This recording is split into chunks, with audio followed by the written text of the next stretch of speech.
Well, hello there, boys and girls. This is your old cowboy pal, Tex Fletcher, speaking to you from Buffalo, South Dakota. Say there, partners, have you a secret ambition out here in the West? Is there something you want to do or somewhere you want to go or someplace you might want to see? How would you like to come out here as my guest?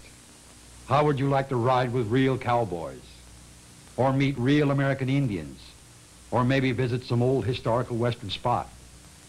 Now remember, kids, this is your program.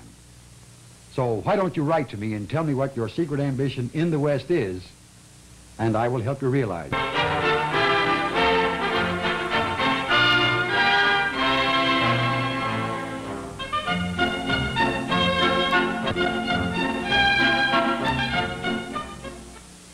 It's little Johnny Dillon of New York City.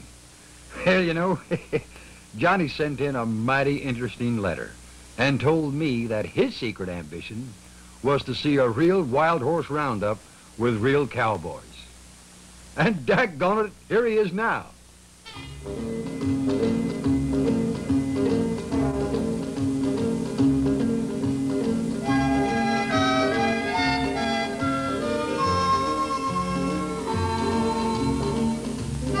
We are now rolling across our last great frontier.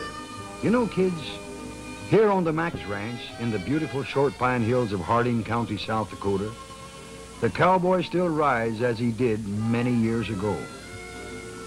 You know, I have a little surprise for our pal Johnny Dillon. He's going to meet a little cowboy just about his own age. And it's Bobby Mackey. He's a real rootin', tootin', shootin' cowboy. And daggone it, he's only 9 years old. Little Bobby's punched cows all his life. And he rides with his daddy from sun up to sundown. Hi, Tex. Welcome to Buffalo, South Dakota, Johnny. Gee, thanks a lot. That little gift is the Western way of saying, welcome, stranger. Is Johnny Dillon happy? Well, he's just about the happiest little feller in this whole wide world. Okay, partners, let's go.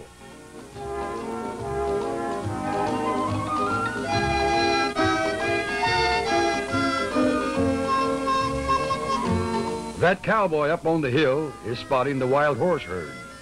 You see, kids, somewhere in that valley are found genuine wild horses. After a hard day's ride through a blazing sun, he finally spots him.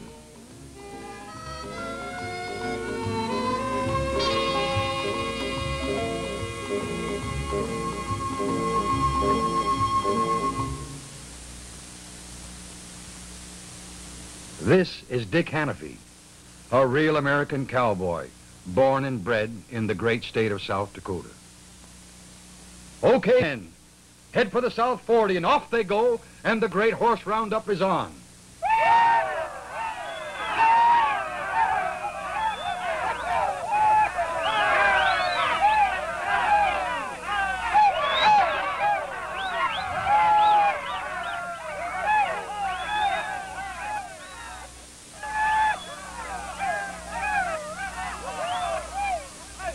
Here is something else that you should know about horses in this country. It was down in Veracruz where a horse had never been. Spanish horses entered when Cortez brought them in. The Spaniards in their conquest made up a mighty force and claimed the country for their king to ride a Spanish horse. Soon they roamed in millions across our western land, their hoofprints on the prairie from Nome to the River Grande. Then the Indians captured and made them gentle too. These mighty Spanish horses were the making of the Sioux. Then they were brought to saddle by cowboys on the plains, shown how to round up cattle and obey the bridle reins. Sometimes they got frisky and they would buck and toss, for the gods that made the desert made the Spanish horse. From Shiloh to the Bighorns and Gettysburg as well, these gallant Spanish horses with our heroes fell. And on down through our history, their deeds are here to tell, that these mighty Spanish horses served our country well. Yes, they roamed in millions across our western land, their hoofprints on the prairie from Nome to the River Grande. And then the Indians captured and made them gentle too. These mighty Spanish horses were the making of the Sioux. Then they were brought to saddle by the cowboys on the plains, shown how to round up cattle and obey the bridle reins. Sometimes they got frisky, they liked to buck and toss, for the gods that made the deserts made the Spanish horse. And now, boys and girls, comes a very important job. After the horses are held and bunched up together, comes the job of separation. And you know what? The art of roping a wild horse takes many years of practice. After they are roped and separated, some will be shipped to the horse markets, and others will be kept and made gentle by the cowboys for their own use. Some of the finest saddle horses in the cow country come from these wild horse herds. And here's something else, boys and girls. Some good saddle horses sell for as high as $1,000. Imagine that. Much depends on his training and breeding. And some of these very same wild horses will be seen in action at the Great Mackey Brothers Rodeo in Spearfish, South Dakota. And so, partners, along towards sundown, after a long and dangerous ride, the great wild horse roundup is all over. And let me tell you right now, boys and girls, that it was a job well done. Soon, hot food will be on its way, so dear to a cowboy's heart.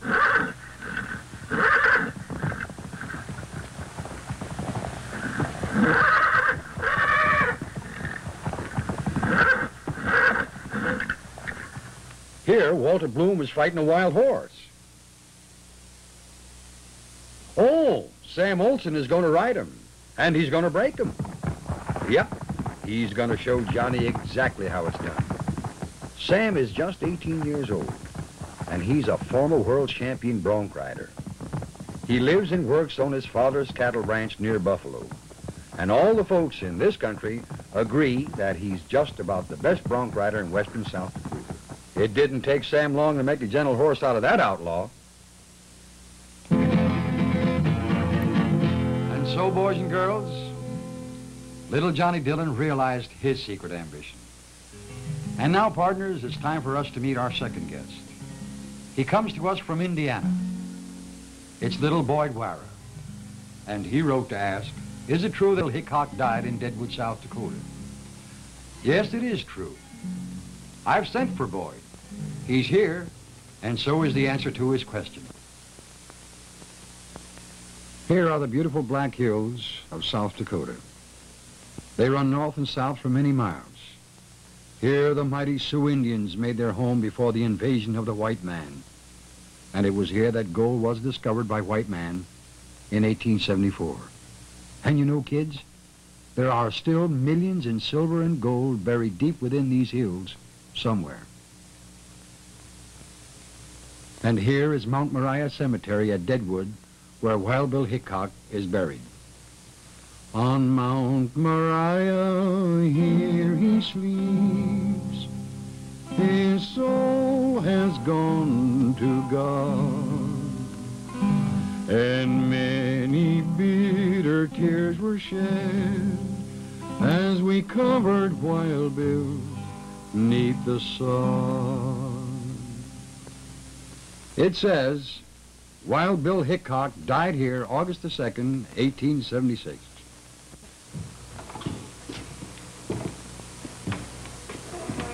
Well, Boyd, here is the Wild Bill bar. Gee.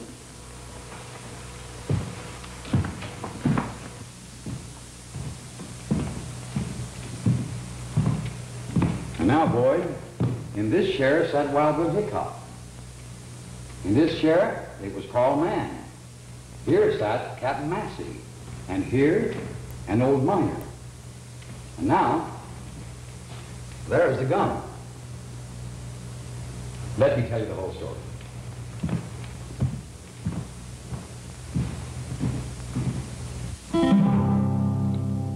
When Wild Bill came to Deadwood Town, he came to mine for gold.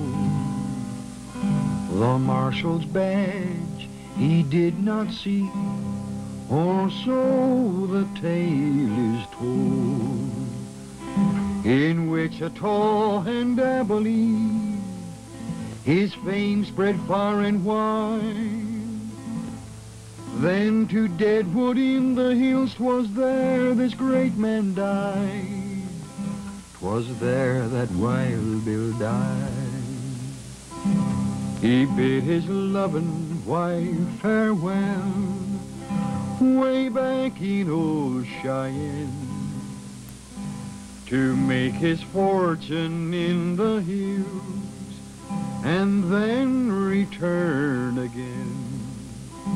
But outlaws feared Wild Bill had come as marshal of the town, and hired the assassin Jack McCall to shoot this great man down, to shoot this great man down. Down through the ages men have died, betrayed for coins of gold. He takes his place beside these men, and so the tale is told. A friendly game of cards he played, his back turned to the door, when Jack McCall just shot him down without a chance to draw. Here is the hand of cards that Wild Bill Hickok held, and known to this day as the dead man's hand.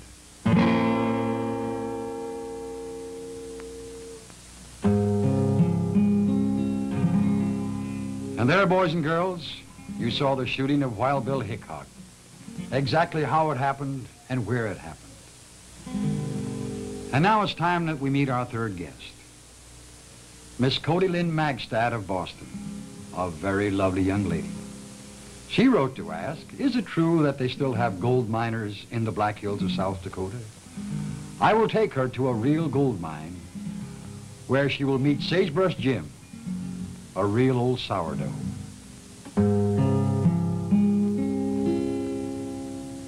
The miners are leading their burros,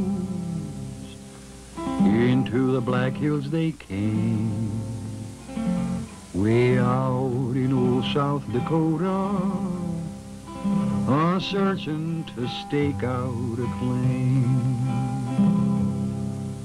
With sourdough biscuits and jerky, their coffee they boil in a can. They'll never give up their gold mining for the comforts of the big city man. Way out in old South Dakota, searching to stake out a claim. She was so anxious to get there, well, we had to take a shortcut. But I sent a message to Sagebrush Jim. Well, I reckon he got it, because there he is now.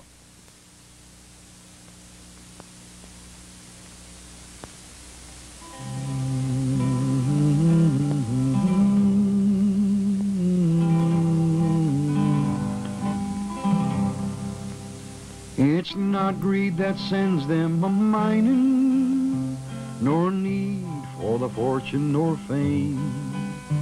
It's just the great love of adventure and the glory of the gold mining game. Everything that a sourdough owns is carried on the backs of these little donkeys. Jim told us that the donkey's name was Cindy, and that she was 14 years old. And he also told us that he was going to show us how to mine for gold.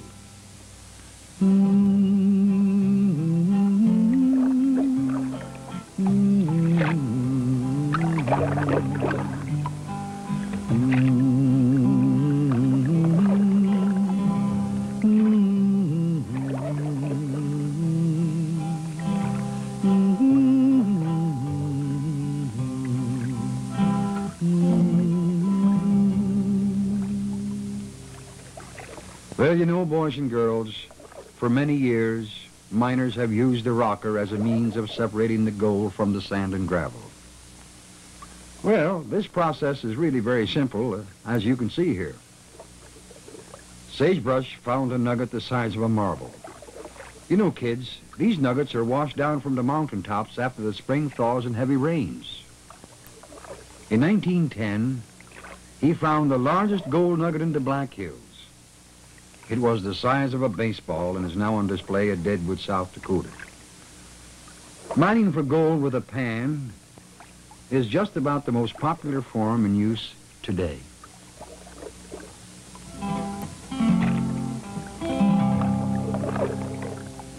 Sagebrush Jim was born right here in the Black Hills of South Dakota. At the age of 4, he found his first gold nugget, and you know, he's been a miner ever since. In summertime, he camps out, and in winter lives in a log cabin all alone. He does his own cooking, and sometimes does not see any other person for many months.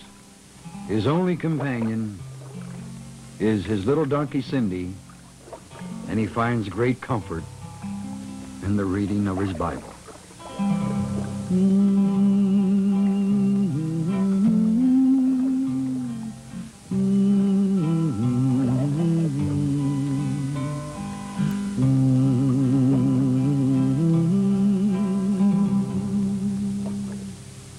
Then at the end of the rainbow,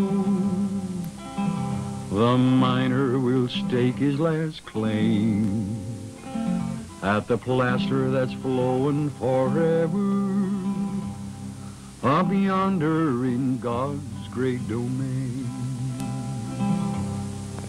The miners are leading their burros into the Black Hills they came, way out in old South Dakota, a-searching to stake out a claim.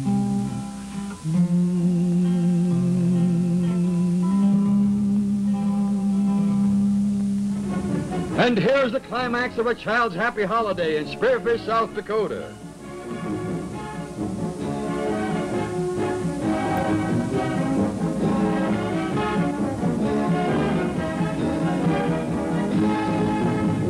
Hundreds of people lined the curbs to watch them come down Main Street.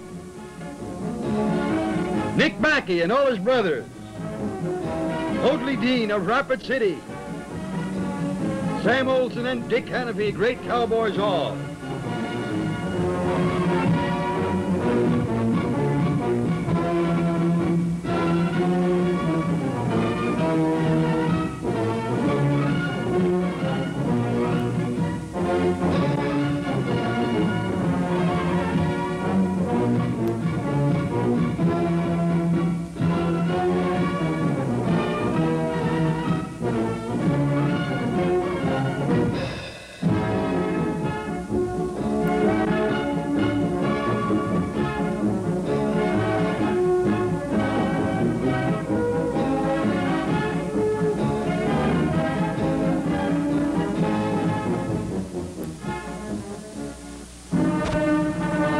Our three little guests, Johnny Dillon, Boyd Wara, Cody Lynn Magstad, lead the grand entry into the arena.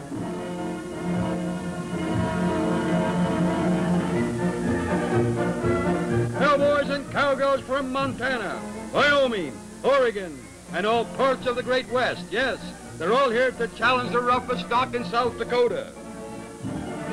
Some are calf ropers, some are bulldoggers, others great bronc riders. It's wits and skill of man against beast. Flags are flying, horses prancing. Here is the Wild West in all its glory. The Great Mackey Brothers Rodeo at Spearfish, South Dakota.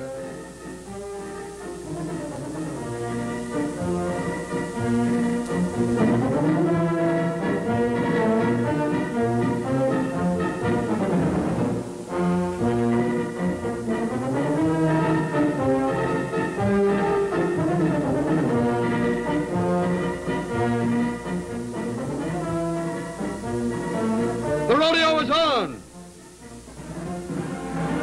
1,000 pounds of jarring horse flesh, here to prove that no cowboy can ride him. A beautiful Palomino bucking horse from the Great Mackey Ranch in the Short Pine Hills of Harding County, South Dakota.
And so, kids, our Western journey will continue. How would you like to join us here in the West as my guest? All you have to do is write to me, Tex Fletcher, in care of this station, and tell me what your secret ambition is. And if your letter is chosen, I will help you realize your secret ambition. Adios, amigos.